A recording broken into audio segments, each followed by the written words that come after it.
Pozdrav! Dobrodošli na kanal Kuhaj i Peci i u moju malu kuhinju. Danas sam vam pravo vrijedna, ustala sam na desnu nogu, pripremila sam krilca za ručak, peče mi se desert, vidjet ćete koji, i sada idem da pripremam ajmpren ili amper juhu, supu, čorbu, kako god hoćete.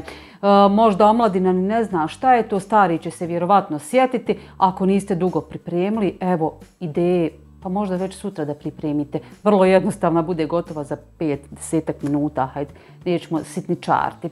Idemo vidjeti šta nam treba od sastojaka pa da se bacimo na posao. Brzo za mnom! Evo, svi sastojci su ispred vas. Ovdje još imam jednu kocku putera koju treba otopiti i ovu mrkvicu treba oguliti i naribati.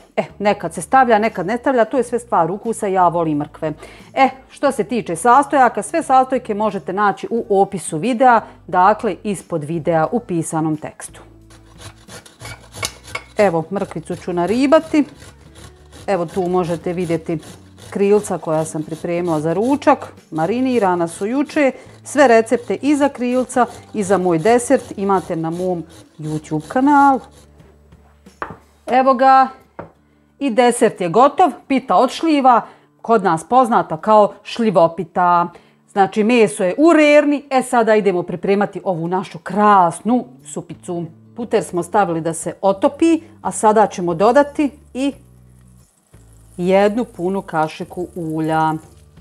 Odmah ću dodati i naribanu mrkvicu, promiješati i kratko propržiti. Pola minute, sasvim dovoljno.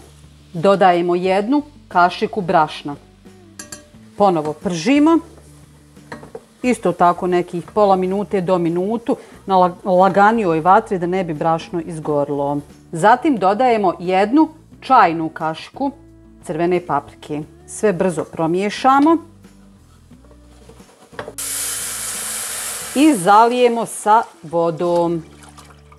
Šerpu ćemo poklopiti i ostaviti da kuha. Nakon što je provrila, sada ćemo malo začiniti. Dodajem malo soli, dodajem malo suhog začina i dodajem tjesteninu. Sada ostavljam da se kuha dok se tjestenina ne skuha i peršun dodajem negdje pred kraj kuhanja. Nakon što je tjestenina skuhana, dodajemo malo peršuna i isključimo ringlu. Evo ga, amper supa je gotova, spremna.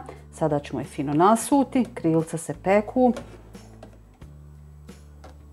Evo, vidjeli ste, vrlo jednostavna za pripremiti. Toplo preporučujem da napravite. Ako vam se svidio recept, lajkajte, prijavite se na moj kanal ukoliko to niste, pa se gledamo opet.